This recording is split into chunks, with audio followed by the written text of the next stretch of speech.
Timnas Indonesia segera tampil di markas Irak pada 16 November 2023. Sebentar lagi nih. Kali ini saya menyoroti lini tengah Timnas. Seperti apa? Tonton terus videonya sampai habis.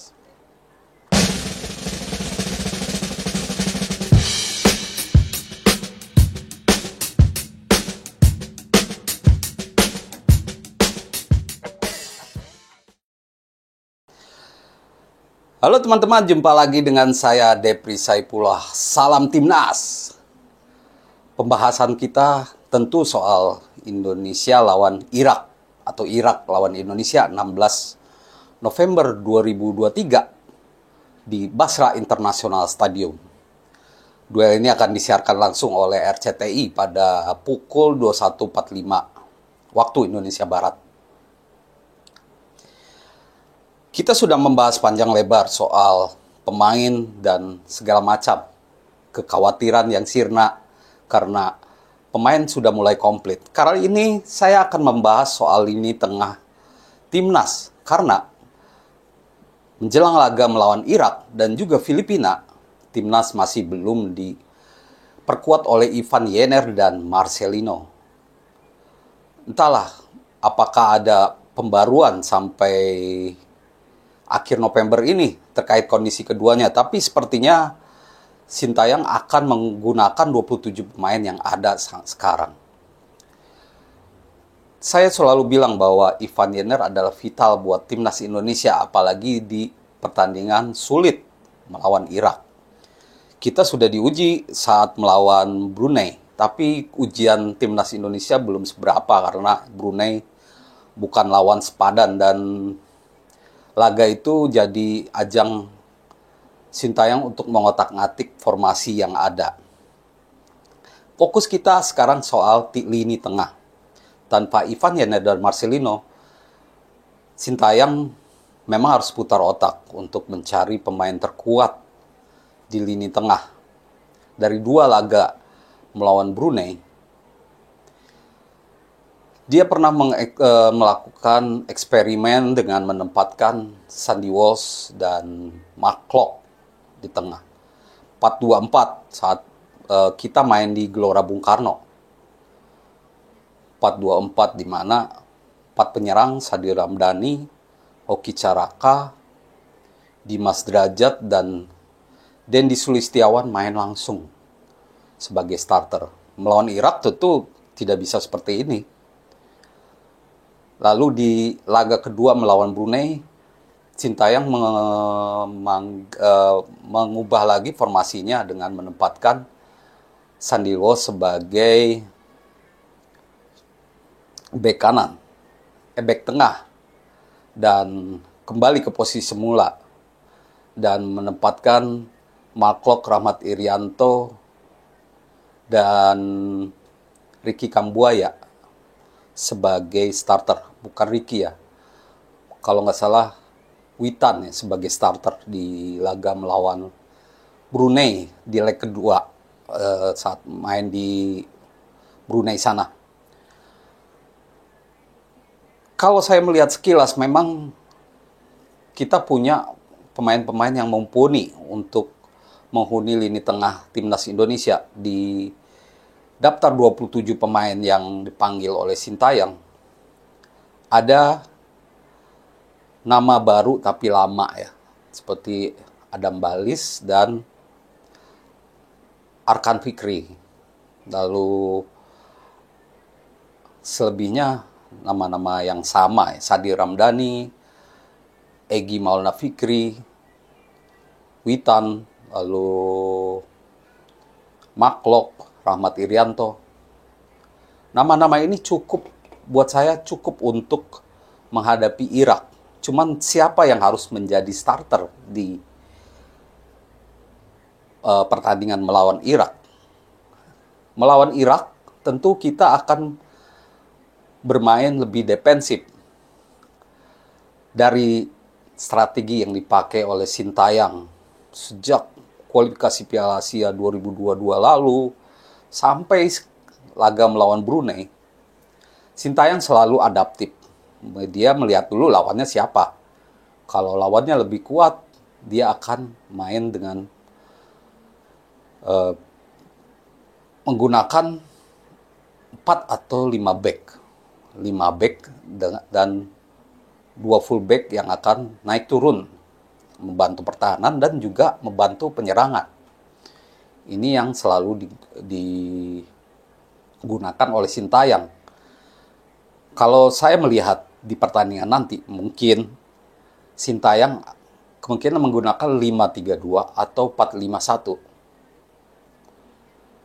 Kuncinya yaitu lini tengah, memperbanyak lini tengah atau memperbanyak lini belakang. Dua-duanya bagus. Kalau dengan menggunakan 4 back, kita berarti akan lebih melihat permainan yang lebih defensif. Tapi kalau 5 back justru akan terlihat counter-counter yang menarik. Karena melawan tim yang dengan serangan yang kuat, kita harus menggunakan momen-momen sekecil apapun untuk mencetak peluang. Dan ini yang diincar oleh Sintayong. Formasi pertama menurut saya yang paling mungkin yaitu 5-3-2. Untuk posisi kiper ada Nadeo, bek kanan Asnawi, bek tengah Jordi Almat, lalu Elkan Bagot, Rizky Ridho atau Sen Patinama. Lalu di kiri ada Pratama Arahan. Lalu di lini tengah, menurut saya ada Mark, Ricky Kambuaya, dan Witan. Sedangkan di depan, saya lebih cenderung antara Sadi Ramdhani dan Dendi Sulistiawan. Tapi ada kemungkinan juga Hoki Caraka dan Dimas Derajat pakai. Khusus lini tengah saya akan menyoroti 2 pemain yaitu Ricky Kambuaya atau Sandy Walsh. Di laga tandang melawan Brunei, Ricky Kambuaya main sebagai pemain cadangan dan membuat perubahan. Di laga kandang, Ricky Kambuaya membuat perubahan saat menjadi pemain cadangan. Dia bisa lebih menginspirasi atau memberi umpan-umpan bagus sehingga saat kita hanya bisa mencetak 2 gol di babak pertama, dia membantu timnas mencetak 4 gol lewat Ramadan Sananta dan juga Dimas Derajat ya waktu itu. 6 gol, 12 gol kita ciptakan lawan Brunei. Seharusnya ini menjadi, dan saya yakin ini menjadi menambah semacam vitamin untuk menambah kepercayaan diri pemain timnas. Kembali saya soroti 2 pemain, Ricky Kambuaya atau Sandy Walsh. Di uraian saya sebutkan bahwa Ricky Kambuaya jadi starter. Ada kelebihan, kekurangannya. Ricky Kambuaya bagus karena dia punya intercept dan tembakan jarak jauh yang cukup akurat. Namun yang dikhawatirkan itu pelanggaran yang dia lakukan kepada pemain Irak. Yang tentunya kalau sampai kartu merah berbahaya. Nah, ini tentu harus jadi pertimbangan tersendiri buat Sintayong. Lalu Sandy Walsh. Ini bukan gelandang, bukan posisi sebenarnya, tapi melawan Irak untuk posisi gelandang bertahan atau pivot, saya pikir ini bisa efektif untuk menyaring karena pengalaman main di luar negeri menghadapi pemain-pemain lebih baik, dia punya pengalaman itu dibandingkan Ricky Kambuaya yang saat ini masih main di Liga Indonesia. Sandy Walsh punya pengalaman itu. Saya berharap dan menduga pilihan saya pertama tadi bisa berubah. Sandy Walsh akan ditempatkan di lini tengah untuk memaksimalkan pemain naturalisasi yang ada.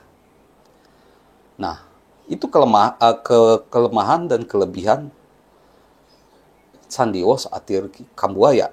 Ricky Kambuaya memang posisinya di lini tengah, sedangkan Sandi Walsh merupakan back, tapi dia sekali bisa back kiri, back kanan ya. Tapi sekali dia bisa main sebagai gelandang bertahan.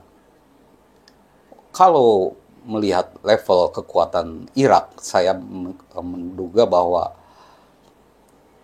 Sandi Walsh punya peluang besar untuk jadi starter. Maka itu di lini tengah mungkin McClough, Sandi Walsh, Witan. Dan di depan, seperti saya sebut tadi, mungkin Hoki Caraka, Dimas Derajat, atau Rafael Struijk ya. Saya lupa menyebut Rafael Struijk yang pulih. Nah, ini juga faktor dominan. Rafael Struijk dan Dimas Derajat mungkin ya, yang paling ideal. Jadi McClough, Sandi Walsh, Witan, dan di depan Rafael Struijk dan Dimas Derajat. Kalau Hoki Caraka dan Ramadan Sananta saya lihat peluangnya yang kecil. Hoki Caraka boleh lah dia starter terus saat melawan Brunei, tapi melawan Irak, Sintayong tentu pikir-pikir dulu, harus memainkan pemain muda gitu. Dia butuh pemain yang lebih pengalaman, yang lebih siap. Mungkin sebagai cadangan lebih pas diturunkan di babak kedua, mungkin akan lebih pas. Melawan Irak adalah kunci segalanya. Kita bisa memetik 1 poin saja sudah sebuah keuntungan buat timnas Indonesia. Karena 2 laga Irak melawan Filipina, saya pikir harus jadi ladang poin. Setidaknya 2 poin. Imbang 2 kali, tapi 4 poin paling cukup. Karena skuad timnas Indonesia akan terus berkembang. Kita tahu bahwa 3 pemain segera dinaturalisasi. Justin Hubner, Nathan Chuaon, lalu ada